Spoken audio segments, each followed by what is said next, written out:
High guys, welcome to my home kitchen. आज मी तुम्हाला वाटण कसं तयार करते ते मी दाखवते।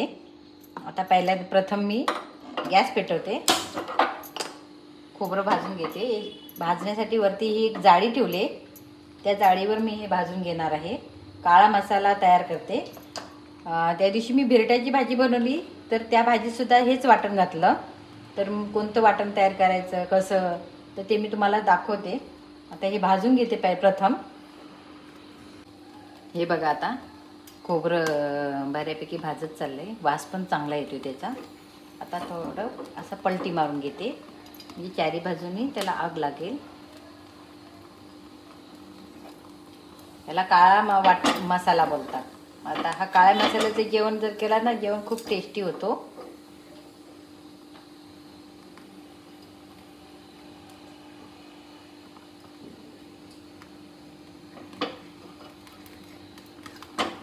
हे बघा, खोबरं आता भाजून झाले। हे बघा, सगळीकडून चारी बाजूनी हे भाजून झाले खोबरं। आता मी कांदे ठेवते 4, एका वाटीमध्ये 4 कांदे लागतात।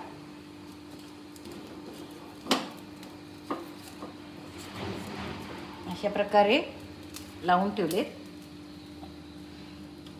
आणि 2 लसूण लागणार।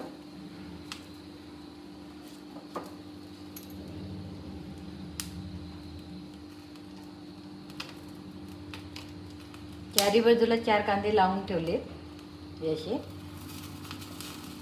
आणि वरती लसूण पण भाजूनच घ्यायची वरती गॅसवरती।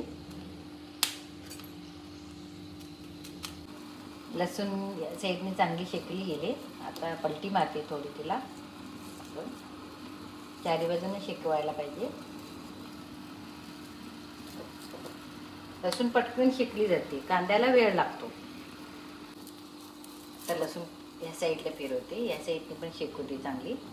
बघा, चारी बाजून शेकवायची।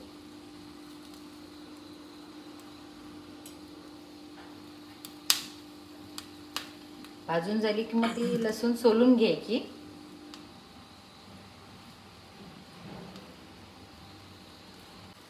लसूण बघा शेकले चारी बाजूनी, बघा दोन्ही लसूण शेकले। तर कांदा पलटी मारते।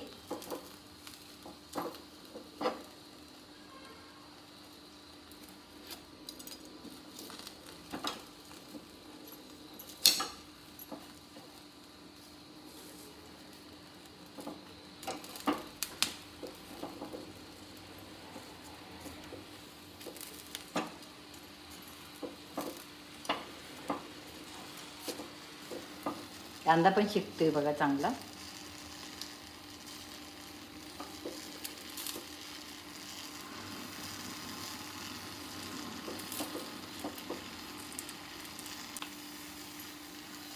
हे वाटण मी सगळ्याला वापरते। वजरी बनवली, मटण बनवलं, चिकन बनवलं, किंवा वाटाण्याची भाजी म्हणा, चण्याची भाजी म्हणा।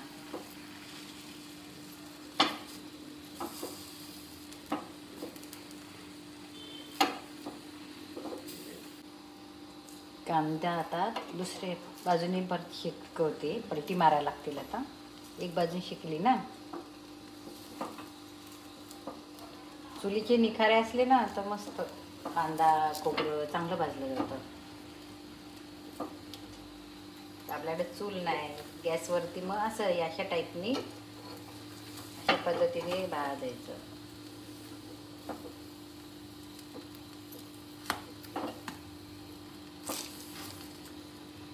सगळे कांदे आता फिरवले।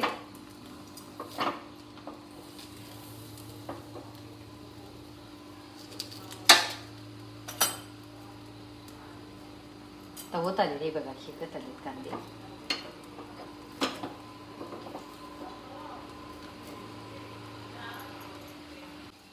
हे बघा कांदा पण शेकला आता। हे बघा त्याचे साल सुटायला लागलं, कांदा पण शेकलाय। चारी कांदे मी काढते। एक वाटीला 4 कांदे घ्यावे लागतात वाटपाला।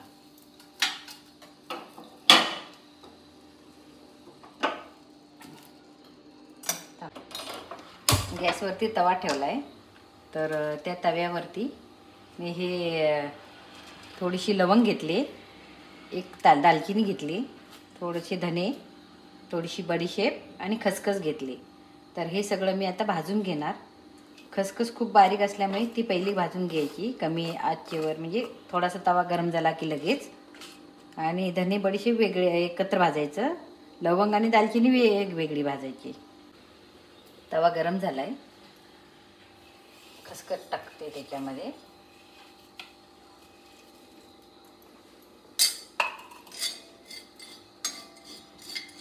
खसखस जास्त गरम नाही करायची, थोडंसं तिला गरम होण्यापुरती घालायचा खसखस. थोडासा शेक द्यायचा असतो तिला. खसखस औषधी पण आहे, तुम्हाला माहीत. गॅस आता कमी केला आहे. खसखस आणि तूप मिक्स करून खायचं. ज्यावेळी आपल्याला जुलाब होतात ना, खसखस आणि तूप मिक्स करून खाल्लं ना, थोडीशी पाहिजे तर त्याच्यात साखर घाला पाहिजे, तर जुलाब थांबतात. आव पडत असेल तरी ती पण थांबते.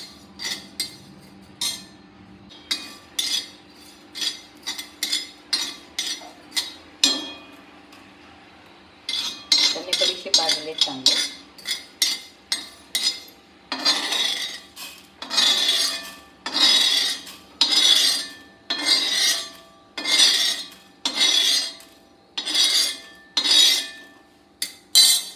दालचिनीचे तुकडे केले आणि लवंग दोन्ही एकत्र भाजून घेते.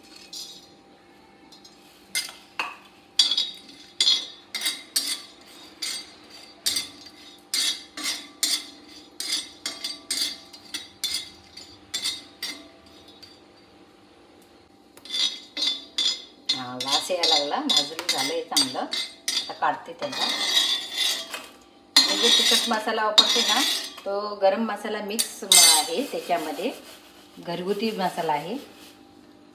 भाजलेली खोबऱ्याची वाटी आता किसून घेते.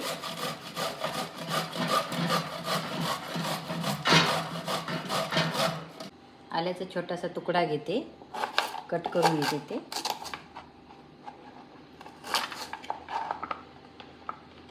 कोथिंबीरची देठं पाट टाकते. कोथिंबीरपेक्षा त्याची देठं चांगली वाटपात घेतलेली. कोवळी देठं मी काढली होती, जून नाही घ्यायची, कोवळी देठं घ्यायची. तर ही लसूण भाजून झालेली आहे, त्याची सोलून काढायची त्याची.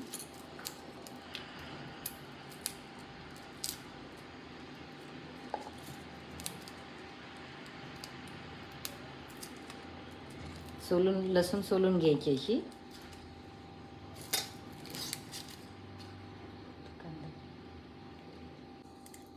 कांदा आता असा हे करून घेते. मग अशी कांदा जवळ घेतलं एकदम, पण कट कर परत.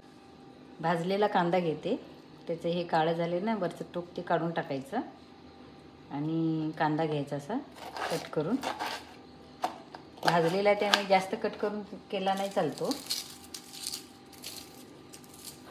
तो वरचं करपलेला कांदा काढून टाकायचा.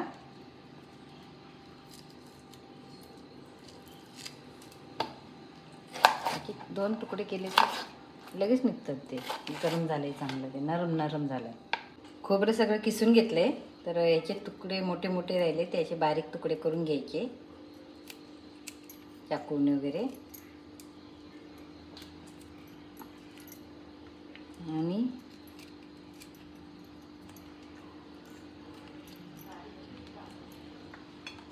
तर मी मिक्सरला लावते. खोबरं आणि गरम मसाला एकत्र वाटायचं.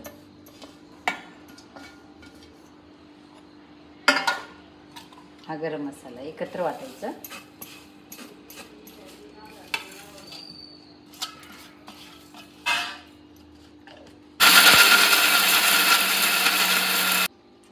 हे बघा खोबरं वाटून झाले बारीक.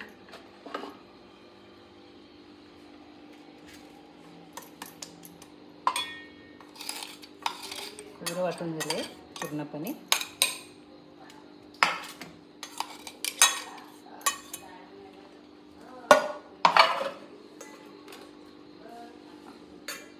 आता हे कांदा, कोथिंबीर, लसूण, आलं सगळं एकत्र वाटायचं.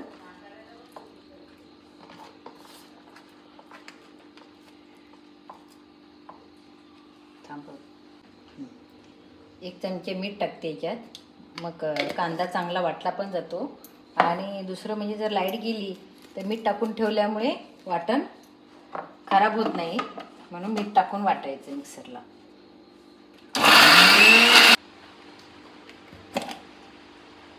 कांदा पण वाटून झालाय.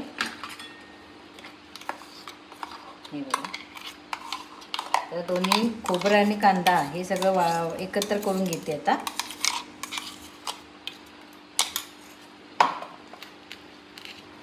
दोन्ही एकजीव करून एकत्र करून भांड्यात भरून ठेवायचं.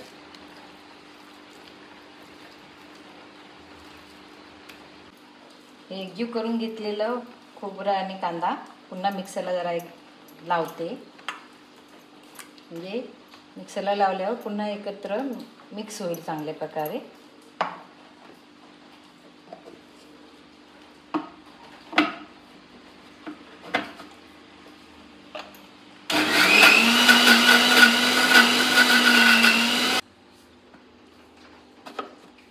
हे बघा एकजीव झालेलं आहे वाटण.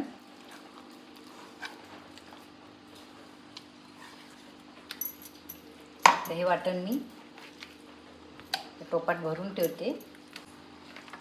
हे वाटण आता एकजीव करून घेतले, दोन्ही एकत्र करून. आता ते टोपामध्ये ठेवून देते एक छोट्याशा. तुम्ही पाहिजे तर छोट्याशा डब्यात वगैरे भरून ठेवू शकता. आणि जेव्हा आपल्याला पाहिजे कोणती भाजी बनवणार, मटण, चिकन, वजरी काय असेल तेव्हा बनवताना हा मसाला घालायचा.